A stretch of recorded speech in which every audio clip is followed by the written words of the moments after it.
My name is Tia, and my presentation is titled Gen Z's Identity Crisis Amidst Social Media's Commodification of Women's Identities. I would like to thank my advisor, Professor Bruno Guarana, for his endless support, guidance, and help throughout this process. I'm going to ask you a question. Are any of these familiar to you? If you are a Gen Z woman, young woman, and use social media a lot, your answer is probably yes. And if you're just Gen Z or even millennial and use social media a lot, your answer is also probably yes. What about this? Is this familiar to you? Hopefully it plays. Oh, no. Okay, if it doesn't play. It's a video where it talks about the overconsumption that is going on through social media. Basically, over the past 2 years, I've noticed that there's a new trend in aesthetic that's coming to us, and with that comes all the products that you have to buy, all of the makeup, the look that you have to get to fit that aesthetic. And Gen Z is going through an identity crisis, which is pretty obvious, but it's so normal since we as a generation are slowly entering our early 20s, a time where we usually find ourselves. But what is out of the ordinary is that with this identity crisis has come a habit of extreme overconsumption, which companies and brands are very happy to take advantage of. So when it comes to my project, I decided to go with the format of a video essay series. I'm using voiceover, found footage, my own footage, and online videos and content that I found. I did this because I'm a film major, so I really wanted to utilize what I've learned over the years in this project, and I just like creating videos and visual storytelling. And because I'm a Gen Z woman, I grew up on the internet and with social media, and so I've experienced everything I'm discussing firsthand. So when it comes to the process, step one was a lot of research and discussion, specifically mostly my own feeds and algorithms and other young women's feeds that allowed me to look at their algorithms. But because this topic is very niche and emerging, there are not a lot of academic papers on the subject, so I wasn't able to find a lot of academic people that had to talk about it, but a lot of people on the internet do have a lot to say. A lot of Gen Z women on YouTube and TikTok make great videos speaking about this, so I'm not the first or last person to talk about the subject. And then step two was writing a script, and I reviewed it and finalized it with my advisor, and we decided that it would be best to have it as a series format instead of just a long video essay. And then I recorded the voiceover and edited it and found footage, add footage to the voiceover, and I'm in the process of editing, which is really a process. It's a lot of back and forth of drafts with my advisor until it all comes together. And then step four, sharing the video. I'm still deliberating whether it should be shared publicly or privately, but I do definitely want to share it. So different parts and aspects to discuss. Part one is titled Gen Z's Identity Crisis and How It's Made Worse by Social Media's Microtrends. In it, I talk about the enormous amount of trends that we're bombarded with, it seems almost daily, and how there is a pressure to conform to these aesthetics because since now everything is online, ever since the pandemic, we really live in a very curated online environment that is dictated by algorithms. So your visibility is dictated, and which makes authenticity pretty elusive. And then part two is the overconsumption that comes with the identity crisis. And in it, I talk exactly about that, the overconsumption that is perpetuated by these trends. I also talk about the relationship between companies, influencers, and consumers, and how companies are capitalizing on this identity crisis, for example, rebranding existing products to just fit like trending lifestyles. And also I talk about this constant need to consume, because when you do choose an identity, because they're fleeting and ever-changing in nature, you have to keep up with the different ones and keep buying. So it's just a cycle of consumption. Part three is titled, Is There a Solution? I ask that question. I admit that trends are inevitable and people are gonna wanna follow trends, but I advocate for ethical advertising and just individualism and trying to find self-concept through like your own self, even though there's a sea of trends that you kind of have to fight. And then part 4 is what Gen Z thinks about it all, and it's more of an interview podcast style where I talk to different Gen Z people about their opinions. And then when it comes to more parts, my advisor and I said that it would be nice to leave that open and give myself the possibility to more parts in case there's something new and interesting that I think I want to add to the project, which is why having it in a series format works best. I forgot about my animation, sorry guys. Okay, so an example in my essay, in my video essay that I want to talk about is the Hydro Flask versus Stanley Cup. In 2019 to 2021, the Visco girl was the it girl.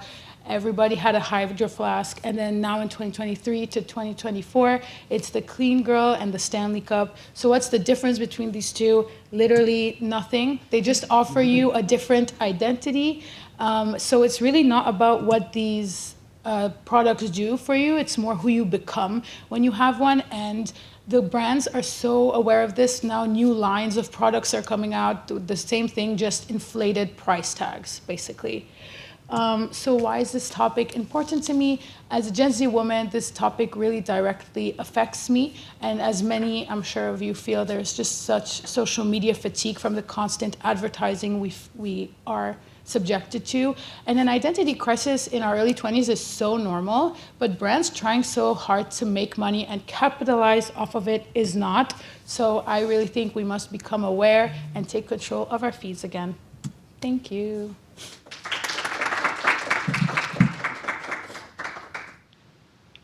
Awesome. Thank you so much, Tia. If I could ask the first question. Yeah.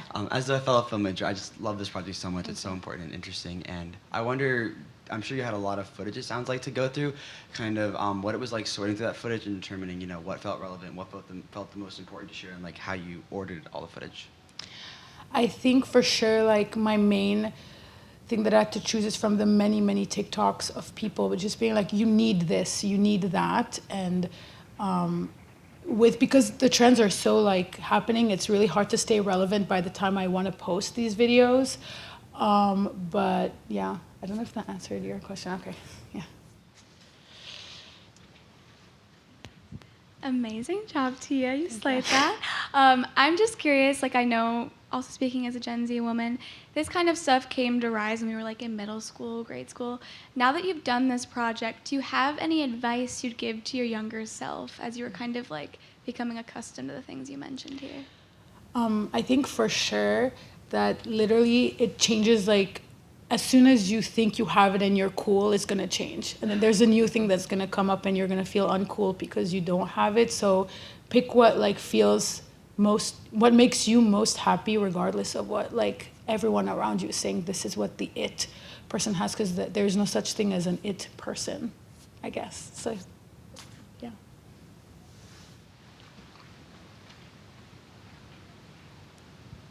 Amazing job, Tia. Thank that was you. really cool. My question is, you mentioned social media fatigue, and I think that's a really important point for people our age as well. But how would you address kind of that fatigue when you kind of want to hop off social media or kind of engage with it less?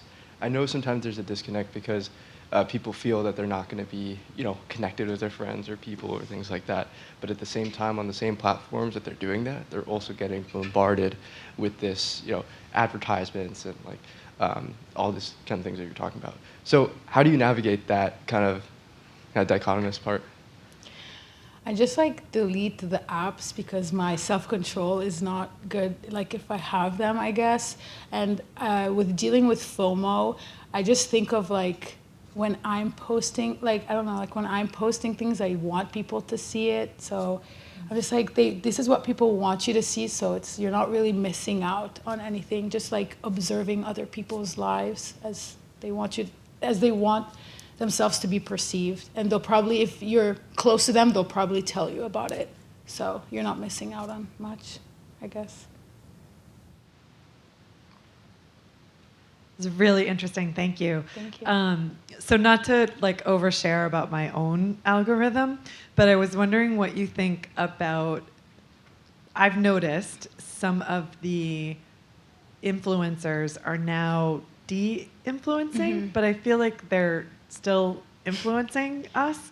So I follow a couple people who are doing these no buys, right? Trying not to buy new products, or they're cutting. They show the empties of all of the products that they buy. But I still feel like there's this reinforcement of, I used all this stuff and it was great, and you should use it too. So I was wondering what you think about some of that. Do you think it's all scripted? Do you think any of it's genuine? Do you think the no buyers are really not buying, or? I think that's a super interesting concept because it just shows that how much like consumption has become like a constant for us. Even like if we're not buying, we're talking about not buying. But I think for sure, like a lot, whenever someone's like, don't buy this, there's a better dupe, and then you look down on the caption that says hashtag like ad or the Maybelline partner or whatever, that's still very much like scripted. But there are people out there that are really trying to change things and be like, you really don't need this. Like, you don't need any of this. You don't even need to buy a dupe. You're fine. So I think we should keep supporting people who are like genuinely trying to do such things.